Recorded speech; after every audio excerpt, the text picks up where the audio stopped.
बिस्मिल्लाहिर्रहमानिर्रहीम, अस्सलामु अलैकुम, वेलकम टू द शो। मैं हूं माहा शाहिद। मैं हूं मोइन इकबाल। आज आपकी खिदमत में हम पेश हुए हैं नई खबरों, नई तज्जियों और नई स्टोरीज के साथ। और उम्मीद है आप सब खैरियत से भी होंगे। जी हाँ, आज की स्टोरी और आज की बात जिस शख्सियत से मुतालिक है वो हमेशा टॉक ऑफ द टाउन रहे हैं, कभी कंट्रोवर्सीज के अंदर, कभी अच्छे मामलात के अंदर भी। लेकिन पिछले एक साल के बाद, एक स्पेसिफिक वीडियो आने के बाद उनका जो करियर है वो डूबता हुआ नजर आ रहा है। उनके ऊपर कंट्रोवर्सीज पे कंट्रोवर्सीज आती गई और उसके पॉजिटिव तरीके से हल ना किया गया। सो आज लगता कुछ यूं है कि उनका करियर का जो सूरज है वो डूबता हुआ नजर आ रहा है। हम बात कर रहे हैं खलीलुर रहमान कमर साहब के बारे में, जिनके ड्रामास, जिनका स्क्रिप्ट ऐसा कभी नहीं हुआ कि रिजेक्ट हुआ हो, फ्लॉप हुआ हो, और इनके ड्रामास पूरी दुनिया में देखे जाते थे, पसंद किए जाते थे। अब एक खास इंटरव्यू सामने आया है।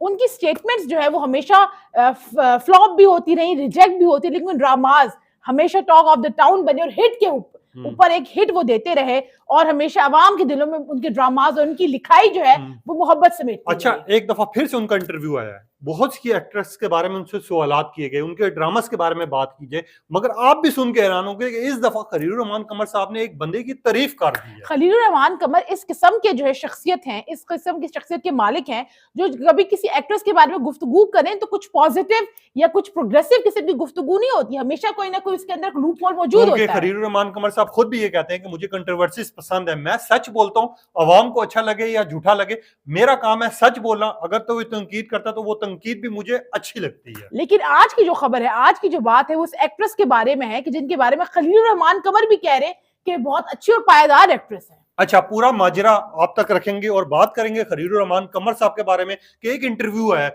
उस इंटरव्यू ने सबको हिला के भी रखा हुआ है, उस इंटरव्यू के क्लिप भी काटे जा रहे हैं, शेयर भी किए जा रहे हैं। अब ये इंटरव्यू प्लांटेड था या कुछ और था, मगर सबसे पहले बात करते हैं खलीलुर रहमान कमर साहब के बारे में कि खलीलुर रहमान कमर साहब ने सबसे पहले तारीफ किसकी की है। महा खलीलुर रहमान कमर जिनकी तारीफ की है वो और कोई नहीं, हमारी और आपकी प्यारी एक्ट्रेस यमुना जैदी। और हक भी था। अगर खलीलुर रहमान कमर साहब उसके ऊपर तनकीद करते तो मेरे ख्याल से सोशल मीडिया सार्फिन उनका वो हाल करते जो कि नादिया अगवान का किया था। पाकिस्तान की वो एक्ट्रेस हैं जो एक अनकंट्रोवर्शियल रही हैं, जो किसी भी किस्म के कंट्रोवर्सी के अंदर नहीं पाई जाती, जो एक बहुत मुहज्जब घराने से और बहुत डाउन टू अर्थ किस्म की वो खातून है। और उसके ऊपर अगर खलीलुर रहमान कमर जैसी शख्सियत भी ये बात कर रही है कि वो अच्छी, पायदार और बहुत मायनाज किस्म की अदाकारा है, तो बात तो मुझे एग्जैक्ट बताइएगा खलीलुर रहमान कमर साहब से सवाल क्या किया गया और उन्होंने जवाब क्या दिया?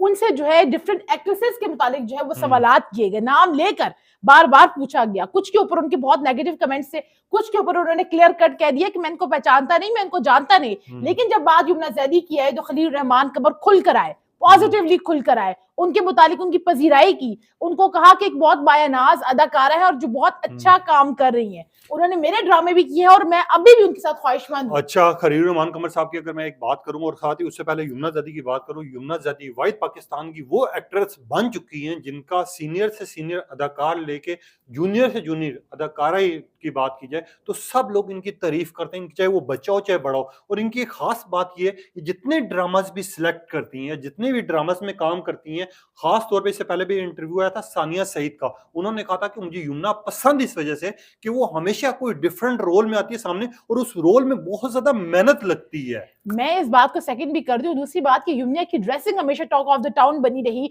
वो इस किस्म के लिबास जो है वो पहनती हैं, ओढ़ती हैं, जो पाकिस्तान के कल्चर को, जो हमारे इस्लाम के कल्चर को, जो उसको रिफ्लेक्ट करते हैं। एक और मजे कभी भी वल्गर किस्म की ड्रेसिंग जो है वो यमुना की तरफ जानिब से ना। अच्छा नहीं, मैं एक और मजे की बात बताता हूँ। आपको पता है कि 2 साल पहले या 3 साल पहले, मुझे एग्जैक्ट फिगर याद नहीं है, मैं आपको झूठ नहीं बोलूंगा, लक्स स्टाइल अवार्ड हुआ था।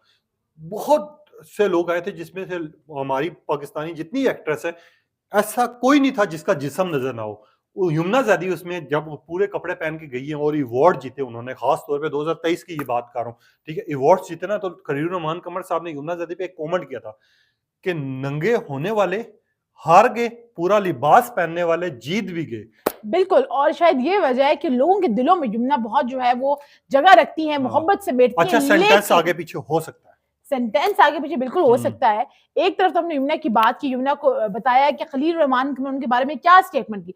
दूसरे जानिब एक दफा फिर उनके निशाने पर एक मायनाज अदाकारा है पाकिस्तान की, वो क्या स्टोरी है मोइन आपको? अच्छा, मायरा खान से पहले और बाकी सारी एक्ट्रेस से पहले कंफर्म किया कि मायरा खान भी है, नादिया खान के बारे में भी उन्होंने बात की और बाकी लोगों के बारे में बात की, वो सुनवा भी दूंगा मैं आपको। सुन मेरे दिल के बारे में उनसे क्वेश्चन किया गया, खलील रहमान कमर साहब सुन का। मेरे दिल पाकिस्तान के प्राइम टेलीविजन जियो के ऊपर जो है वो ड्रामा नशर हाँ, होता है। और आपको महा पता है 2024 का सबसे महंगा तरीन ड्रामा था। मतलब कि उसकी जो एक्सपेंसिव है हाँ। प्रोडक्शन कॉस्ट है, डायरेक्शन कॉस्ट है, बाकी जो तमाम कॉस्ट है वो सबसे ज्यादा इस 2024 ड्रामे की इस जो हाँ, वो इस ड्रामे इस ड्रामे में वहाज अली, माया अली, बाकी सब किरदार हैं। मगर एक दफा फिर से खलील रहमान कमर साहब से पूछा गया 2% की औरत आपने दोबारा क्यों लिखा, उसके बारे में उन्होंने डिस्कस कर रहे थे।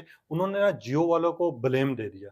मगर खलील रहमान कमर साहब की आज से पहले ना एक बात साबित हुई थी, जितने भी ड्रामा इन्होंने लिखते हैं चाहे किसी चैनल के लिए भी, बड़े से बड़ा चैनल हो छोटे से छोटा, इनकी एक खास बात थी कि ये जब स्क्रिप्ट लिखते थे ना, इनका अपना इंटरव्यू आप जाके चेक भी कर सकते हैं, जिसमें उन्होंने वाजे किया कि मैं जब भी, चाहे वो 28 एपिसोड है चाहे 27 एपिसोड है, मैं जब भी कोई स्क्रिप्ट लिखता हूँ ना तो सबसे पहली मेरी शर्त ये होती है इस ड्रामे को ना तो ड्रैग किया जाएगा, ना लंबा खींचा जाएगा और ना ही किस्तें इसकी बढ़ाई जाएंगी, यानी वो कॉन्ट्रैक्ट होता है। लेकिन सुन मेरे दिल जो ड्रामा है इसको इस किस्म के जो है अपनी टीआरपी के चक्कर में, रेटिंग के चक्कर में, एग्जेजरेट करने के चक्कर में उसको घसीटते घसीटते इतना घसीट लिया गया कि अब ड्रामे को वक़्त ही नहीं है। अच्छा, लोग हाँ। उसको तरफ अट्रैक्ट ही नहीं हो रहे। हालांकि उसके अंदर जितने भी एक्ट्रेसेस और एक्टर है वो सब हाईली पेड हैं। बहुत महंगा तरीन ड्रामा है 2024 का। अच्छा, मजे की बात बताता हूँ। आप सुन मेरे दिल के बारे में, जब खलील रहमान कमर साहब से सवाल किया गया तो इनके सवाल में सिर्फ एक ही बात थी कि मैंने ये जो ड्रामा लिखा था और जो जियो वालों को स्क्रिप्ट दिया था वो टोटल 28 एपिसोड था।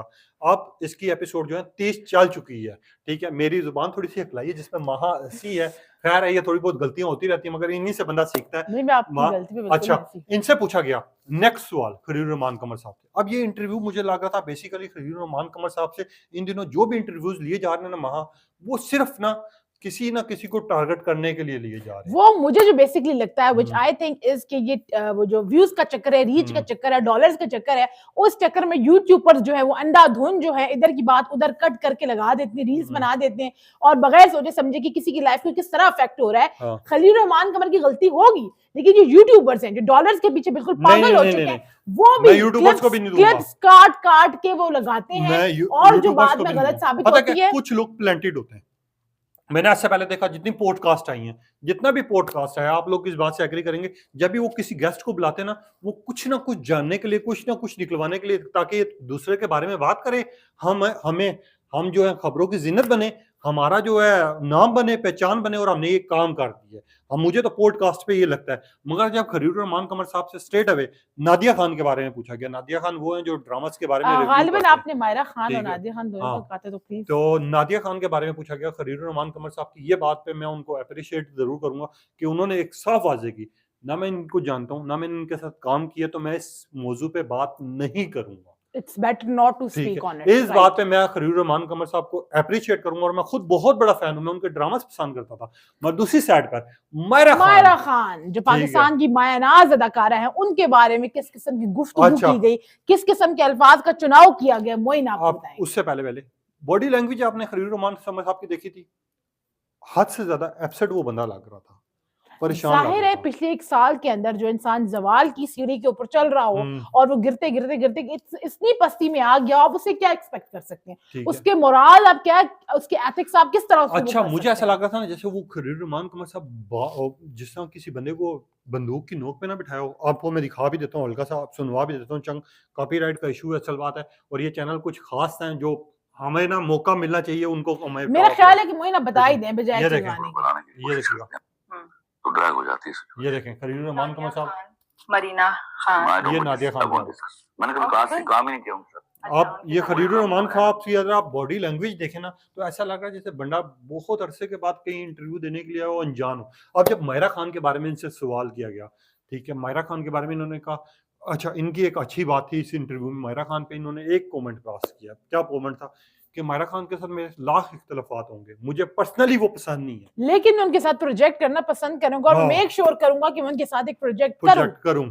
ठीक है, अब ये चीज अच्छी भी थी एक तरह। इसका मतलब है वो उनको पाकिस्तान के मायनाज अदाकारा मानते हैं, उनके टैलेंट को अप्रिशिएट करते हैं, लेकिन कभी कभी इंसान स्लिप ऑफ द टंग हो जाता है, जज्बात के अंदर कुछ ऐसी गुफ्तगू कर जाता है जो बाद में उसी के अपने सर पड़ जाता है। अच्छा, मैं एक चीज मैं पूछना चाहूंगा आपसे आखिर में, बिल्कुल ये ऑडियंस से भी सवाल है। जेंटलमैन का ड्रामा भी खलील रहमान कमर साहब का था जो कि बहुत ज्यादा हिट हुआ, जिसके डायलॉग्स बड़े पॉजिटिव थे और साथ ही लोगों ने उसको बड़ा इंजॉय किया, यहाँ तक कि नए चैनल पे बना हुआ था।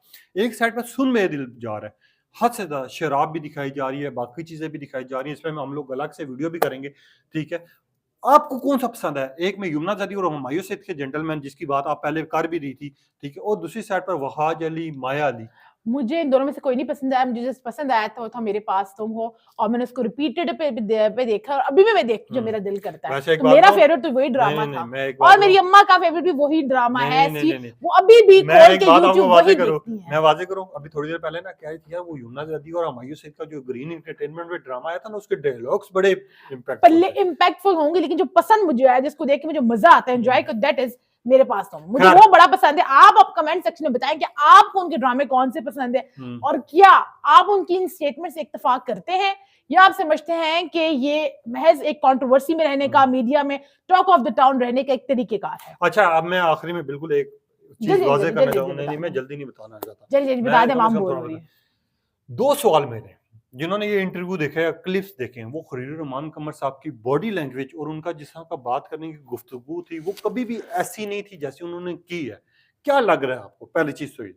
दूसरी चीज, आपने भी बहुत देखे होंगे, बंदों पे जवाल भी आते हैं, उसके बाद अरूज भी पे भी वो बंदा पहुंचता और है, उसकी बहुत बड़ी ठीक है। एग्जाम्पल पाकिस्तान के इंटरटेनमेंट और पॉलिटिकल और न्यूज इंडस्ट्री के मायानाज जो शख्सियत थे, वो आमिर लियाकत हुसैन उसकी एग्जाम्पल थे, जिनके ऊपर अरूज आया और फिर जवाल आया और फिर से वो कंट्रोल ना कर सके, और अंजाम पूरी दुनिया अच्छा, ने मुझे देखा। सवाल तो पूछने दो। अच्छा, मैं जरा अच्छा, को रिमाइंड खरीर करा रहमान कमर साहब ने अब जो वाजे की है, एक साइड पे उन्होंने बोला है कि यमुना जदी बहुत अच्छा काम करती है, मैं चाहता हूं कि उसके साथ मैं नेक्स्ट प्रोजेक्ट भी करूं।